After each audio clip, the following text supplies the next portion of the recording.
Hello guys, you've all been asking me 100 questions about this upcoming fight with Nathan Patterson. It's still early stages. I've got a lot of trainers reaching out to me that want to train me. I've got professional boxers from around the world who I've known for over the last 2-3 years from my YouTube and all my Instagram and that, as well have said to me, bro, we'll help you, we'll guide you through it. So I got a lot of help there, and a few of them said they're going to help me promote it once they get it all ready, get your sponsors on board, get all the money right, and then we'll come on and start endorsing it with you and helping you. So there's some big names getting behind this. And also I've had about 30 ex-bikies and ex-gangsters reach out and say, bro, can you get me on the card? If it goes ahead, I'd love to do this. And it is a charity boxing match, but you've got to understand, I've got a ton of bills that I've got to pay. I can't take 15, 16 weeks off looking after my business to focus unless I get paid. So we need to get the money right, and then we're going to commit to it. And it's going to be for awareness for people to put down their knives and see if you've got a problem, you can get in the ring. And hopefully, other people, once I deal with this bloke, it's not personal with Nathan. We're going to get in there, we're going to have a good old boxing match, and then I'm going to move on. I do have a few names after I'm dealt with this guy. I'm going to call out certain people that I've had issues with and see if we can get them on and do another one. You know what I mean? With people that I've got personal grievance with and issues, that unsettled scores, and I'm going to reach out to them. But let's just get this bloke out of the way. Win or lose, I don't care. I'm going to still call the other guys out. As my boxing abilities, he's all asking me, do I know how to box? I spent all my life in prison. The only training I've got is taking off my shirt, going into a cell and having it out. I've got no professional training. I'm not claiming to be a professional fighter. Nathan's had fights. Pretty sure he's had fights in the ring. Muay Thai and kickboxing and that. The guy's going to be a handful. He's a big boy. He knows how to fight. I've got a big task ahead of me, but let me tell you something. I won't shy away from anyone that wants to fight me. And as for the people that jump me, everyone keeps saying, bro, we've known you on these streets, you've run amok in the prison. How come that day you didn't sort them all out? I want to address that. Again, I'm going to address that. When you've got a group of guys attacking you, I don't know about other people, but I don't see no sense in swinging helicopters and opening my face up where I can get KO'd from side on and get absolutely fucking demolished. I covered up because first of all, it was 10 of them that come down, 10. 4 approached me, there was 10 of them there. Guaranteed they were armed up. This guy called reinforcements before he approached me. We already had that running prior. So he called down his crew. They've come down. I've realised what time it is. I could have ran just like old mate ran. My mate that left me. I keep addressing this because people keep talking shit. Yous weren't in my fucking shoes that day. Yous weren't ambushed by a bikie gang of 10 boys from a certain club. Sorry, 2 gangs, but one's a recognised gang. Whatever you call them. These flop Mongols. But anyway, let me address what I'm saying. So, I get jumped by a group of guys and use a basing that on my ability if I know how to fight on that. I'm not a professional fighter. I make that clear. But I've had so many scraps in jail where I've taken off my shirt, walked into a cell and sat it out. I'm no fucking coward. I've never ran from anything in my life. And that was proof that day. And no one said, oh, you couldn't have ran. Old mate that was with me legged it and ran. I had every opportunity to jump on my bike and take off or get out of there. I'm not about that. I got jumped. Fuck, who gives a fuck? There was a whole group of them jumped me, fair enough. That was no, oh yeah, let's go one-on-one, and I didn't fucking fight back. That was me ambushed by 10 blokes, 4 fucking, just basically rushed me. My only thing I could do was cover up. I ain't fucking Hercules, like, you know what I mean? If I would have had something on me, I would have put them all to sleep. Don't worry about that. But I got caught slipping and in an enemy's area, and good luck to them. But we'll cross paths one day. When we do, I'll deal with them. Don't worry about that, one by one when I see them. Not looking for them, but if we ever cross paths, we'll deal with it. And I'm sick of addressing this. It's just everyone's always in the comments talking shit. You guys would have all ran for your lives if you would have seen 10 fucking Mongols walking up to you to jump you. You would have all ran. All right? I didn't fucking run. Sam Mario is sitting there talking shit about me. Brother, you were screaming help from one guy. One guy was on you, giving it to you, and you were screaming for your life. I didn't make a noise. I got jumped, copped a sweat, moved on. And when I see these blokes, I'll deal with them. There's a big difference between me and others. He's would have all fucking ran. He's missing the fucking point. If I would have ran, he's all would have said, oh, bro, you should have just sat there and got jumped. I stand there and get jumped, don't fucking run from no one, and he's all still criticise me. I find this country fucking bizarre. You know, he's making it as if it was one guy come up to me and says, let's go, and I didn't fight. You're talking about a group of blokes come up to me, ambush me, and the particular bloke that was running the ball up for him, I approached him 3 hours prior. He had no boys with him, didn't want to bar it. Didn't want to fucking bar it. 2 hours later, calls reinforcements, and they come and jump me, and he's all still based it on that. And he's based my courage or what I'm about in life. Did I fucking run? Did I scream help? Did I say, oh, stop? None of that fucking rubbish that Sam Mario called the police, made a statement, screamed for help so loud that at the NRL, the referee stopped the game and goes, who's calling for help? That's how loud he fucking screamed. And he's want to criticise me. Mate, I look in the mirror and I'm not ashamed of myself. I never ran from no one. I never have and never fucking will. That was proven point. 10 approached me, did not run. I could have ran easy. The guy with me who was a fucking professional cage fighter, Sam, you see him on camera, legged it. He's all seen his page. He's had numerous cage fighting.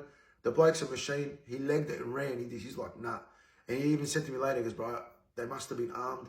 He goes, that's above me, bro. He goes, I had to get out of there. I never fucking ran. I sat there and got jumped, and who gives a fuck? I didn't cry help. I didn't say, stop, please leave me. None of that. If you think that's a fucking coward, then you've got your head checked. You know, you guys aren't understanding the situation. You're making it as if it was a one-on-one fight, and that's how it panned out. Nah, mate. I got ambushed and jumped by a fucking group of guys. That's how I dealt with it. I just fucking covered up the best I could and guarded my head. And I was just thinking, I'm going to get stabbed any second or my head's going to get split open. So that was my main focus, was to guard myself. I've got 10 guys approaching. How do I know it's only 4 going to jump me? I see 10 boys. I'm thinking I'm fucked. I just got in a mode where I just covered up and just braced for it. I didn't run. I never legged it. I could have got on my bike, taken off, or I could have ran for my life. Or I could have yelled, please stop, help. I didn't fucking do none of that. You know, I seen I was ambushed. I copped a sweep and fucking didn't run, didn't make no statement, didn't fucking give no cunt up. And you always sit there and call me fucking all these names. How the fuck would you deal with that situation, eh? Anyway, enough of that. I want to tell everyone this. This exhibition with Nathan's going to go ahead. It's just a matter of he's going to front the money or not. And you all see, Nath, it's not personal with me, Nath. Yeah, we're doing this beef and he's calling me out and I'm calling him out. But I've spoken to him and I've said to him, bro, it's no hard feelings with you. You're not my enemy. I'm going to go in there and have a proper scrap with you, but you're not my enemy, brother. Anything I say about you, it's not personal. And he said the same thing to me. He said, brother, let's just talk it up and fucking, let's just get the pipe going. But it's not personal with Nathan. I grew up with this guy. You know, we're just going to get in the ring and have a proper scrap, proper battle and see the best man win. He's got a little vendetta against me because years ago, when we were kids, I hit him with a basketball and I challenged him and my older brother came down and basically, yeah, put on him. You know what I mean? And he couldn't fight me back then because I had my brother always around. I had all my boys around. So he always felt like he wanted to get even with me. And Nathan can fight. This ain't going to be no me saying to you guys, I'm going to get in there and I'm going to wipe the floor with him. No. This is going to be a fucking battle for me. This guy is a professional fighter. This guy's had fights and he's been training for the last 10, 12 years flat stick. He's fit as a fiddle. This ain't going to be no easy battle for me. This is going to be a fucking task. But in saying that, as I said, I don't run from nothing. The guys call me out and I'm not going to back down to anything. He's put the money up and I'll be there. You know what I mean? I never backed down to anyone in my whole fucking life. I was the leader of 2 of the biggest gangs in this country. I ain't no fucking coward. And you guys all seen the day I got jumped. I never fucking ran. I never said, please leave me alone. None of that shit. I was just fucking bring it. Do what you got to do. Get on and done with this fucking, if I survive, I'll deal with you in the long run. But anyhow, I want to let everyone know that I'm going to try to get in shape and try my best to train for this. But as I told you, I'm not a professional boxer. So I don't know what you're all in the comments saying, oh, bro, you're going to get thumped. You're going to get this. Listen, I ain't coming on here saying I'm a fucking machine, professional. I am saying this. I will get in the ring and do my best to my ability. Let the best man win. He beats me. I don't give a fuck. If I smash him, it's no victory for me because this guy's not my enemy. The reason I'm doing this, because my plan is from here to call out other people that I don't like and say, get in the ring with me.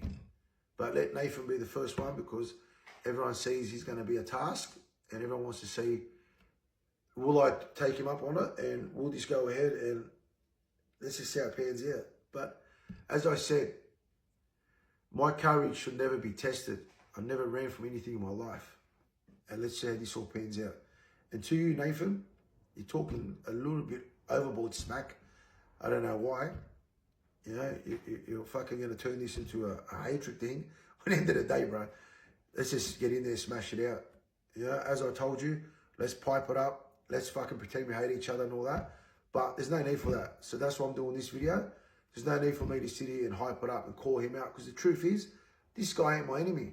This guy, there's no anger towards this guy. I'm going to get in the ring with him and just hopefully wipe the floor with him just for the sake of getting that battle out of the way and showing every other cunt, step in the ring with me, let's go. You know, I just, it doesn't sit well with me what happened that day in that car park for people to sit there and think that I can't handle myself.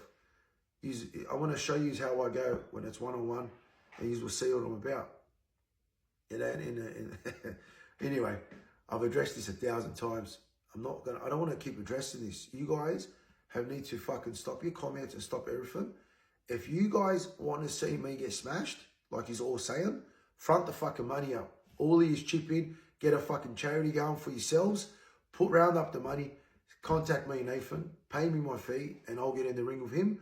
And moving forward, it's always going to be the case. I always get paid for what I do. I ain't going to get on 12, 15-week training camp for free. I ain't an idiot. What am I going to get out of that? I ain't trying to be the world fucking champion. I'm just doing exhibition matches and charity matches. I ain't trying to get a belt or anything. I'm just, you know, happy to get in there and have a go. I've never fought in a professional manner with an arena full of 100, 1,000 people fucking cheering for me to get my head smashed in. Let's face it. You know, I terrorized these streets and the prison for a long time. I'm sure there's going to be a lot of people praying for me to get smashed. And just like Nathan as well, he's got a lot of enemies. A lot of people message me that don't like the bloke. They don't like what he stands for and they've got a personal grievance. And they've been telling me, please, bro, sort him out. So if you're his enemy, front the money. If you're my enemy, you don't like him, you can't stand me, front the money for your fellow Australian and let him come in the ring and fight your battles for you. You know, he's a fighter. He's a machine. Fucking, let's go.